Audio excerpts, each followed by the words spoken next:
उत्तराखंड की नई पीढ़ी को या फिर नए नए बने स्थायी निवासियों को यह मालूम नहीं होगा कि इंद्रमणि बडोनी कौन थे। आज दिन की शुरुआत हुई जब मुख्यमंत्री पुष्कर सिंह धामी ने इंद्रमणि बडोनी की जयंती पर उन्हें श्रद्धांजलि अर्पित की, पुष्प अर्पित किए। आज का दिन बहुत महत्वपूर्ण था। एक तरफ बीजेपी की पदयात्रा देहरादून में चल रही थी और दूसरी तरफ स्थायी निवास और मूल निवास को लेकर एक महारैली का आयोजन देहरादून में किया जा रहा था। नरेंद्र सिंह नेगी के आह्वान पर आयोजित इस महारैली में क्या क्या हुआ, नरेंद्र सिंह नेगी कहां थे, उन्होंने क्या अपील की और कहां कहां टकराव होते हुए बचा, यह सारी जानकारी लेकर मैं आपके सामने हाजिर हो गया हूं। लेकिन मैं आगे बढ़ूं इससे पहले आग्रह जरूर करूंगा, खबर को आखिर तक जरूर देखिएगा। खबर पसंद आए तो इसे लाइक जरूर कीजिएगा और चैनल को सब्सक्राइब आप जरूर कर लीजिए।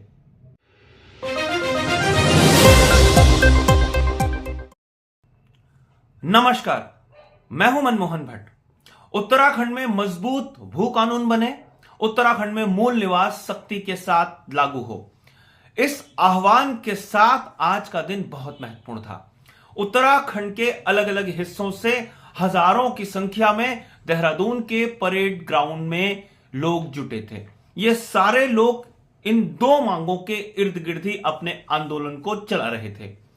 इस आंदोलन की शुरुआत तब तेज हुई जब लोक कवि, गीतकार और संगीतकार गायक नरेंद्र सिंह नेगी ने आह्वान किया कि अपने हक के लिए, अपने अधिकारों के लिए आगे आइए और देहरादून में जुटिए। इसके बाद सोशल मीडिया में एक मुहिम चली और हजारों लोग देहरादून पहुंचने लगे। इस बात का अंदाजा राज्य सरकार को पिछले हफ्ते ही हो गया था कि उत्तराखंड में एक बड़ा आंदोलन खड़ा हो सकता है। इसलिए मूल निवास और भूमि सुधार या लैंड एक्ट को लेकर एक नई कमेटी बना दी गई है जो तमाम सुधारों का परीक्षण करेंगी और जो जो काम उनमें हुए हैं उनका परीक्षण करेगी। मुख्यमंत्री ने मूल निवासियों को स्थायी निवास प्रमाण पत्र बनाने से भी छूट प्रदान कर दी।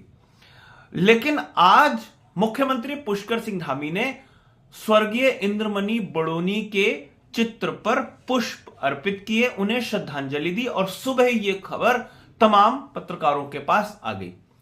इंद्रमणि बडोनी कौन है, इसे बहुत सारे लोग नहीं जानते होंगे, खासतौर से नई पीढ़ी के युवा सज्जन को नहीं जानते होंगे। और जो 45 लाख लोगों ने उत्तराखंड बनने के बाद उत्तराखंड का स्थायी निवास बनाया है, उनमें से भी ज्यादातर को इंद्रमणि बडोनी के बारे में जानकारी नहीं होगी। इंद्रमणि बडोनी एक ऐसे कार्यकर्ता थे, सामाजिक कार्यकर्ता थे, जिन्होंने उत्तराखंड आंदोलन की नींव को मजबूत बनाया। आंदोलन को चरम पर पहुंचाने वाले भी इंद्रमणि बडोनी थे। ऐसा कह सकते हैं कि जो उत्तराखंड आंदोलन का तेज स्वरूप 1994 में दिखाई दिया, उसकी शुरुआत इंद्रमणि बडोनी ने ही की थी, जब वो पौड़ी में आमरण अनशन पर बैठ गए थे और वहां से उन्हें उठाकर पुलिस ले गई थी, प्रशासन ले गया था और जेल में डाल दिया था। उसके बाद अलग अलग तरीके की कहानी है।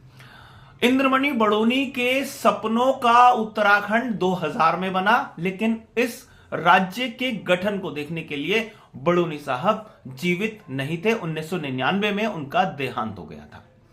लेकिन अब एक नए आंदोलन की शुरुआत हो रही है, भूमि सुधार और मूल निवास को आधार बनाकर।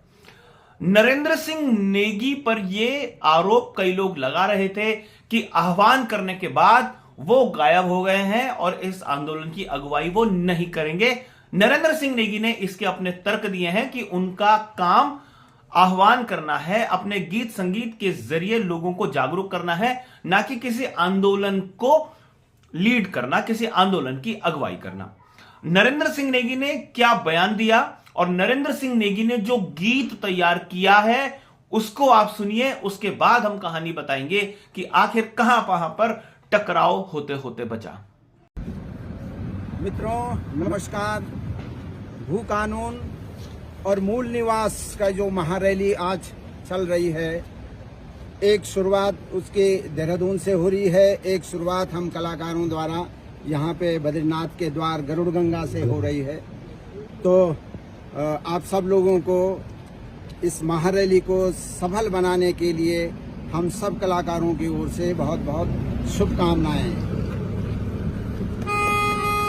जागी जावा जागी जावा जागी जावा जागी जावा जागी जावा जागी जावा जागी जावा जागी जावा धर्म धाद छो लगाणु सुन ल्यावा धर्म धाद छो लगाणु सुन ल्यावा हे उत्तराखंड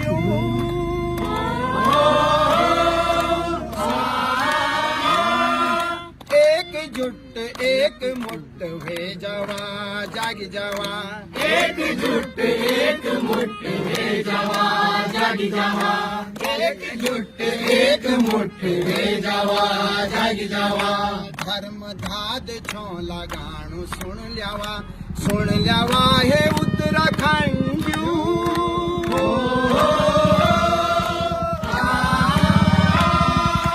एकजुट एक मुट्ठ वे जावा जागी जावा एकजुट एक मुट्ठ वे जावा जागी जावा एकजुट एक मुट्ठ वे जावा जागी जावा रात खुली सबेर हुएगे उठा हिटा देर हुएगे उठा हिटा देर वेगे उठा हिटा देर वेगे भगत दगड़ी हिटा फिर ना बोलिया अंधेर हुएगे ना बोलिया अंधेर वेगे ना बोलिया अंधेर वेगे न्यो निसाब मांग लड़ा जुल्म कतै ना सहा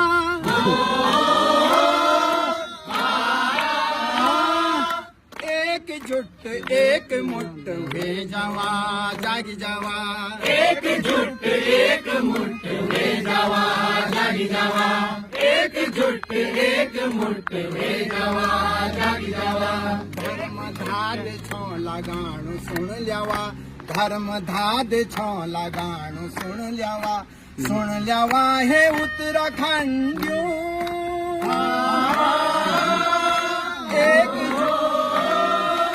एकजुट एक मुट्ठ वे जावा जागी जावा एकजुट एक मुट्ठ वे जावा जागी जावा एकजुट एक मुट्ठ वे जावा जागी जावा एकजुट एक मुट्ठ वे जावा जागी जावा एकजुट एक मुट्ठ वे जावा जागी जावा एकजुट एक मुट्ठ वे जावा जागी जावा। तो आलोचनाओं के केंद्र में नरेंद्र सिंह नेगी भी आ गए थे, लेकिन नरेंद्र सिंह नेगी ने अपना मत स्पष्ट कर दिया है। लेकिन नरेंद्र सिंह नेगी को एक प्लान बी पर बात जरूर करनी चाहिए कि जो आज रैली या महारैली देहरादून में हुई है, उसके बाद क्या होगा, यह आंदोलन कैसे गति प्रदान करेगा, कैसे गति पकड़ेगा। और एक बात का और ध्यान रखना होगा कि कहीं राजनीतिक दल इस आंदोलन की आड़ में अपनी राजनीतिक गोटियां न सेकने लगे। इस बीच देहरादून में ही पदयात्रा चल रही थी सत्ताधारी पार्टी बीजेपी की, अपनी सरकार की, राज्य और केंद्र सरकार की उपलब्धियों को जनता तक पहुंचाने के लिए पूरे देश भर में इस तरीके की यात्राएं आयोजित की जा रही हैं।